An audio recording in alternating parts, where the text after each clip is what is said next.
Francis Bussière, entreprise générale de bâtiments, tout corps d'État, spécialisé dans la maçonnerie, la plâtrerie, le carrelage. On est 7 avec moi, on intervient plus précisément dans Paris, la petite couronne de Paris. La Chambre des métiers a une vraie responsabilité pour accompagner ce grand mouvement national, européen et mondial qui est cette transition écologique. On est impliqué complètement dans la transition écologique, dans la transition digitale. Aujourd'hui, la plupart des artisans que je rencontre ont un site, bien évidemment. Ils ont aussi à cœur de travailler avec les nouvelles technologies. Ça, on va mettre l'accent là-dessus en mettant en place des conseillers, des sessions de formation, en mettant en place des accompagnements personnalisés pour toutes les entreprises artisanales.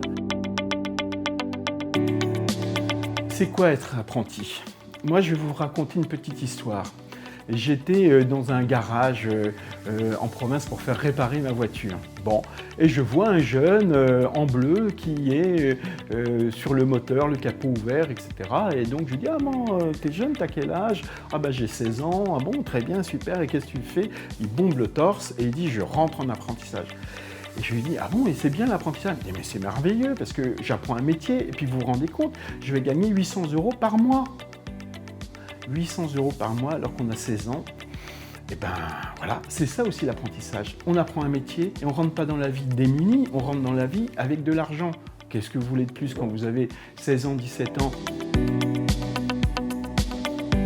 Il y a 278 000 entreprises artisanales dans la région Île-de-France. C'est le plus gros territoire où il y a des entreprises artisanales en France. Tous les artisans, tous les élus qui sont sur notre liste, ils vont représenter la tradition, bien sûr, la tradition de l'artisanat, la disponibilité, le fait d'être au service de nos clients, bien sûr, de la collectivité dans son ensemble. Sur ma liste, par exemple, nous avons une boulangerie. Pour moi, c'est important de faire partie d'un groupe pour collectivement essayer de faire avancer les choses, continuer à défendre les valeurs de l'artisanat, parce que ça reste quelque chose auquel je suis très attachée. Moi, j'ai changé de vie il y a 5 ans et je suis très fière de faire ce travail, de le faire en équipe.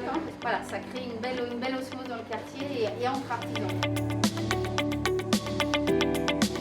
2021, on va tourner une page, aussi bien dans la société, ce sera au niveau aussi de l'artisanat, des chambres de métiers. Est-ce que nous serons élus, nous serons à la tête, aux responsabilités de ces chambres-là, départementales et aussi régionales. La crise sanitaire qu'on a vue impacte fondamentalement notre société et aussi donc les entreprises artisanales. Nous, élus, on a besoin effectivement d'impulser des directions, d'impulser des idées, de donner des orientations souvent nouvelles parce que effectivement la société évolue, elle évolue très vite. Votez fiers d'être artisans. Nous avons besoin de vous.